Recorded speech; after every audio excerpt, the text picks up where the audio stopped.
Monday morning, October 13, 2014, started out like any other day at the Hruby family home.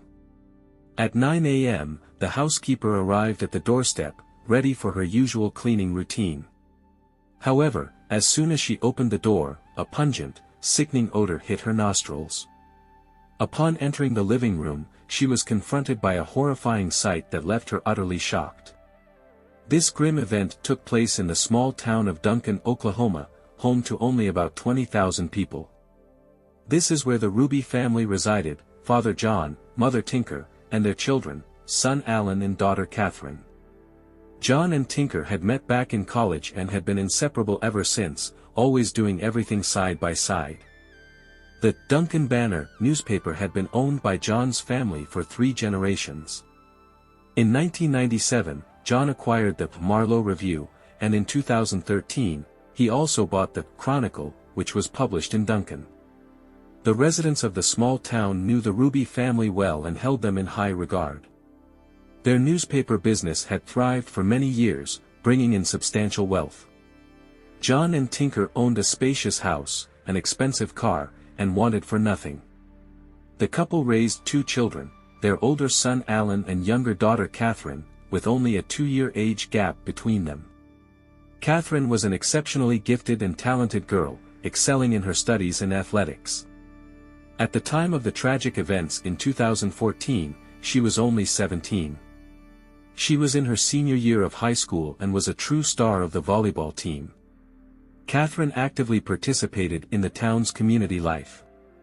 The girl had many close friends and was eagerly awaiting her high school graduation, choosing a university to attend.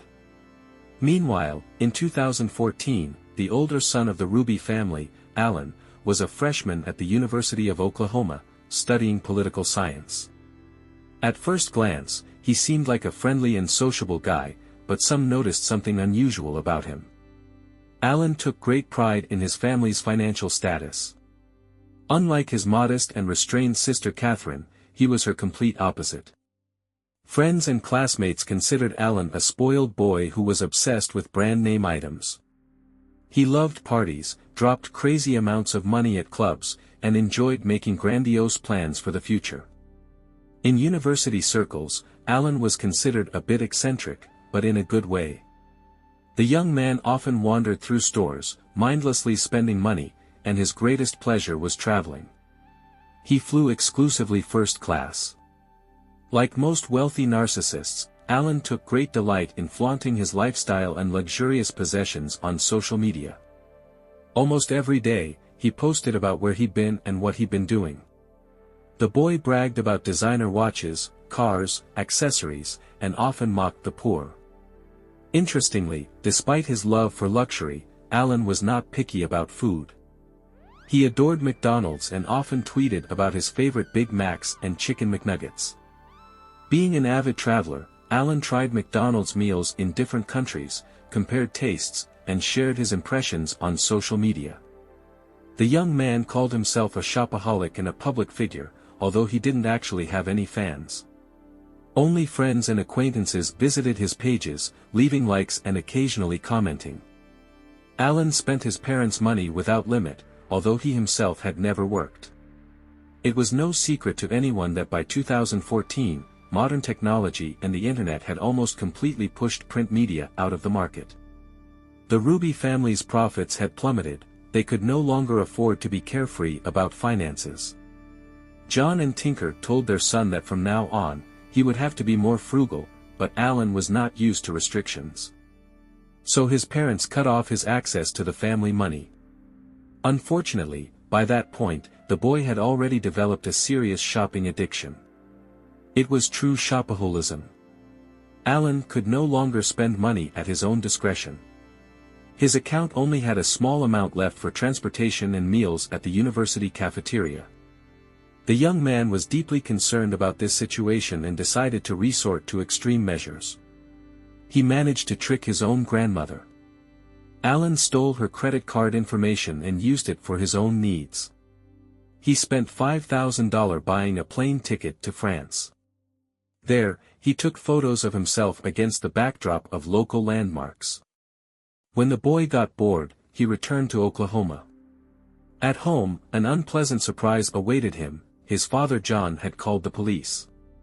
He was furious upon learning that his son had deceived his grandmother and gone traveling on her money. Alan was arrested for fraud. He was found guilty, sentenced to probation, and ordered to undergo addiction treatment. Unfortunately, neither the arrest nor the probation changed Alan's behavior. He became even more aggressive, turning into a capricious boy. His anger grew day by day. It is known that during that period, Alan began taking out high-interest loans to maintain his usual lifestyle. He spent this money but was in no hurry to pay back the debts. Soon, the boy faced more serious problems. His comfortable, carefree world was crumbling before his eyes. Alan quickly realized that he needed to somehow resolve these difficulties. He believed that his family had betrayed him, mocked him, and didn't want to help. All of this reached a boiling point in the fall of 2014. On Thursday, October 9th, after lunch, Alan left the house and headed for his father's car. John was at work at the time and was supposed to return in a few hours. Alan opened the car, took out his father's gun, then locked the doors and returned to the house. Gripping the weapon tightly in his hands, he was convinced he was doing the right thing. Entering the house, Alan saw his first victim, his mother.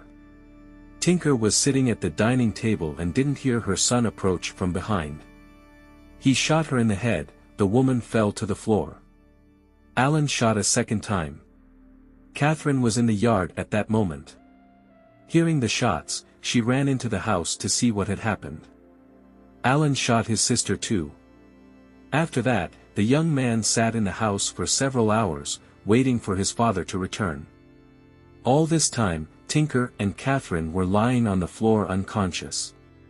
When John came home, Alan aimed the gun at him as well. The man received 2 bullet wounds to the head and fell. Having committed the terrible crime, Alan grabbed the hard drive with the recordings from the surveillance cameras installed in the house. With this disc and the gun, he got into his car and quickly vanished from the scene. 4 days passed. On the morning of Monday, October 13th, the Hruby family's housekeeper called the police. As always, she had come to clean the house according to the established schedule. Upon entering, she saw a horrifying sight. John, Tinker, and Katherine were lying on the floor in pools of blood. All 3 were dead. The police officers who arrived at the scene of the tragedy initially assumed that a brutal robbery had taken place in the house. However, after examining the details, they quickly dismissed this version. The 4th member of the Hruby family, Alan, was missing. In reality, he had carefully planned everything. After dealing with his relatives, the young man decided to create an alibi for himself. On the evening of October 9th, Alan went to Dallas, Texas.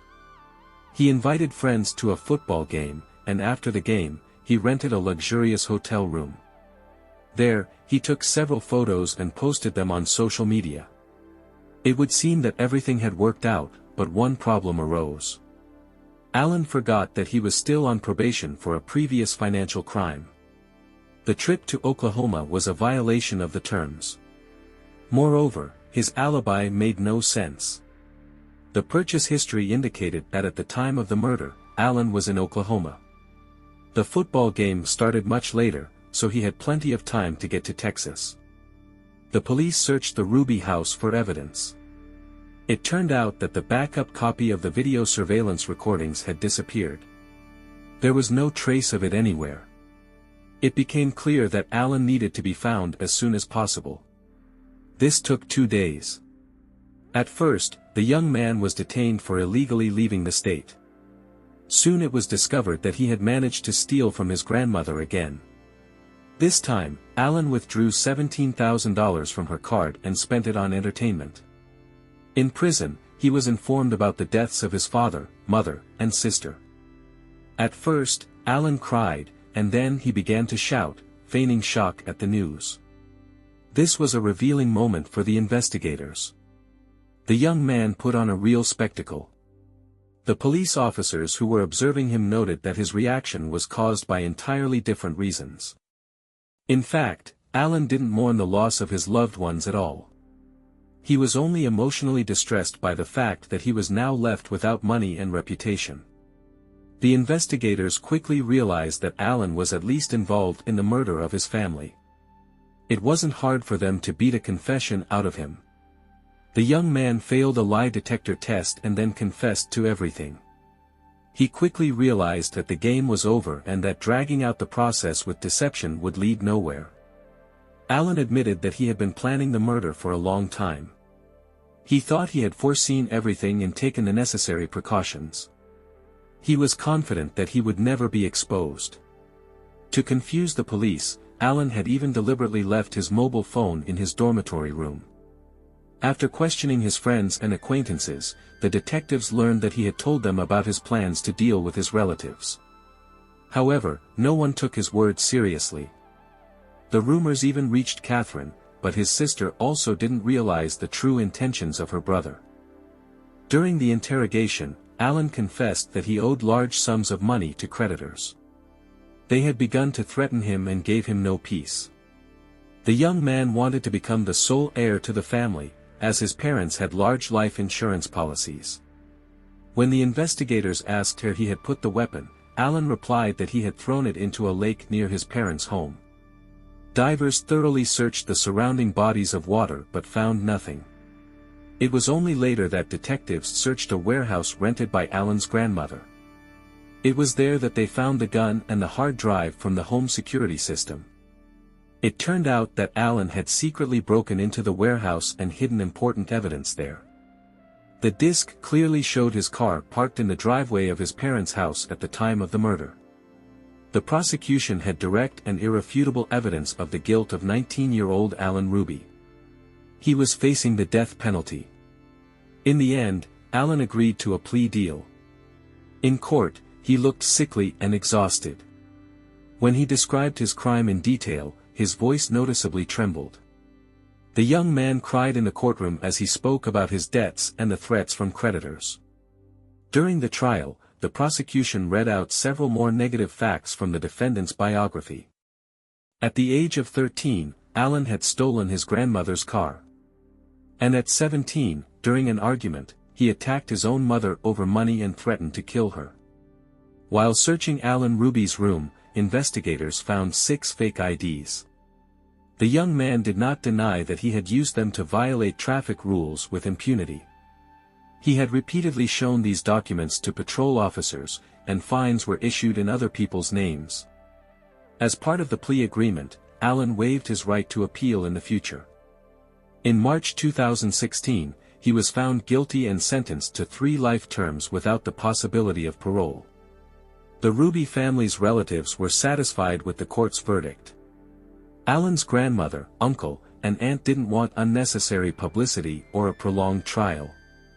The story of the Hruby family shocked the entire state of Oklahoma. The residents of Duncan knew and greatly respected John and Tinker. They considered the couple generous, successful people and professionals in their field. The Hrubys were good, caring parents and tried to give their children the very best.